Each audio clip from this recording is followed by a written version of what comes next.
to play basketball with friends. Since getting together with Sina, all my free time belonged to her.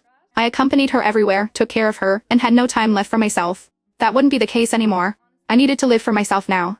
After an exhilarating game with my friends, we sat on the benches by the court, drinking water. My friends joked, "We thought you'd forgotten about us since you got a girlfriend. You were about to stop inviting you out." I apologized and promised, "I'm sorry guys. It won't happen again. Count me in for any future plans." That's more like it. Come on, let's go to the internet cafe and play some games.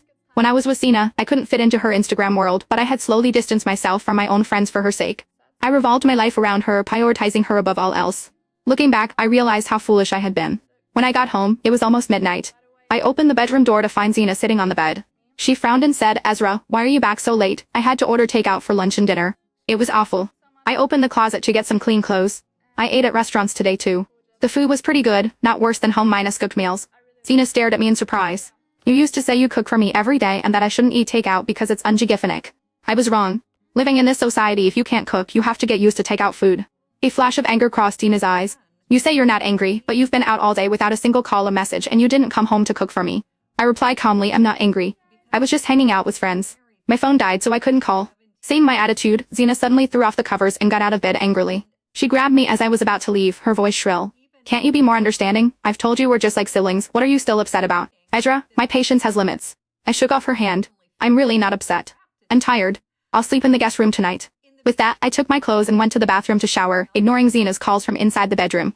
That night, I slept soundly for the first time in a long while. Sina was a restless sleeper, kicking off the covers several times a night. When we slept together, I never got a full night's rest, having to get up multiple times to cover her. Early the next morning, Sina sat in the living room with her arms crossed, her face dark with anger. I knew she was waiting for me to apologize first and make her happy. In the past, whenever she was unhappy, I would beg for her forgiveness even if I didn't hint on anything W or on. Then she would list a bunch of conditions, and only after I had fulfilled them all would she reluctantly forgive me. This had been the pattern for years and I was tired of it. I ignored her, got ready, and left. I had important things to do today. I went to the office to submit my resignation letter. My manager was surprised and tried to persuade me to stay, but I insisted on leaving.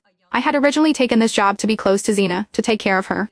But now, that was no longer necessary. Last night, I had a video call with my parents telling them I was planning to quit my job and return home. I saw the tears of joy in my mom's eyes. My dad's health hasn't been good lately, and he's been struggling to run the small supermarket by himself. When I say home, it's not some remote village but a coastal city. Sina had always refused to go back with me, saying she wasn't used to the food there. So I left my parents to find work here with her. That evening, I met up with my friends for dinner and told them the news. They all agreed that going back was the right decision, as my parents' health was more important. After a few drinks, someone suddenly asked, "What about Sina? Is she willing to go back with you now?" I was silent for a moment, then smiled bitterly. "No, we'll probably break up."